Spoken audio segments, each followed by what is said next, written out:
This is a picture of our artist Josh. Now we're going to make kind of a logo using up different elements from the graffiti collection, and I'm just going to make a nice kind of image of Josh and kind of represent it on this artwork that I'm putting together. Sounds very arty-farty, doesn't it? But it's not, it's just chaotic crafting. So what you need to do is, you could take a photograph if you want to do something similar, but I've manipulated this on the computer and I just need one of those. I've also gone to the brick wall section as well. There's lots to choose from, but I thought this would be quite nice for framing the picture. Then I've chosen this wall. I've printed out ready to do the background of this logo, and then I've printed out all the different letters that I need onto the brick wall effect here, a different one, and then I've cut those out, as you can see here, just cut them out, and they're all ready to assemble and make a nice kind of a nice, I don't really know what it's going to look like at the moment because I'm creating as I do, but I've got a rough idea. So the first thing I've done is I've printed out the background that I'm going to use. I'm going to use this here. This is one of the portrait image of a brick wall, but the medium large, and I thought that would make a nice kind of frame. So that's going to go on there, and then that's going to go on then. It frames that nicely. Now I'm going to assemble it first, and then I'm going to stick it down, make sure I'm happy with it. Now my understanding of graffiti art is that kind of when you're doing the letters, they go back to front. So I'm going to do Josh, and it's just overlapping like that. You can lay it out any way you want, and I think that's going to go like that, and I think I'll put that just going, I don't know, I'll fiddle about with it anyway when I come to stick it. So I've got Josh, and I'll make that a little bit more open there.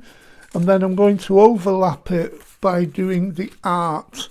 So the T goes on first, make sure it's within there, and all goes there, and I think the A can go there like that. So all I've got to do now is stick that down. When I've turned it round, I'll stick it down bit by bit, but that's the general look of it. So it's just a question now of sticking everything down and creating the image that I want. So I'll shut up and let you just watch what I'm doing.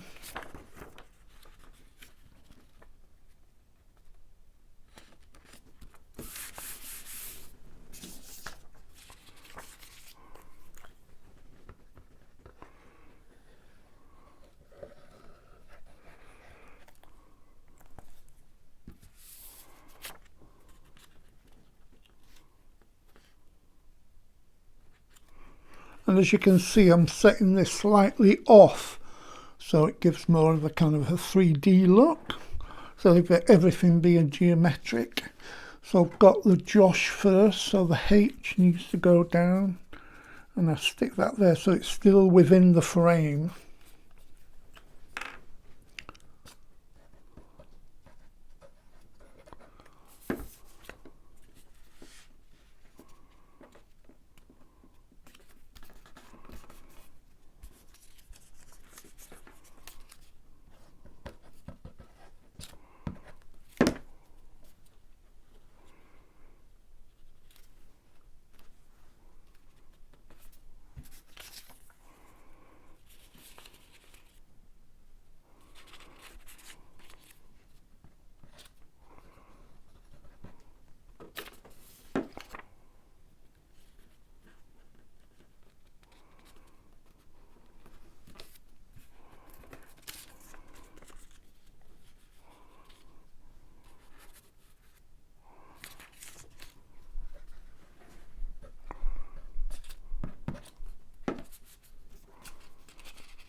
And there we have the finished kind of emblem logo for Josh.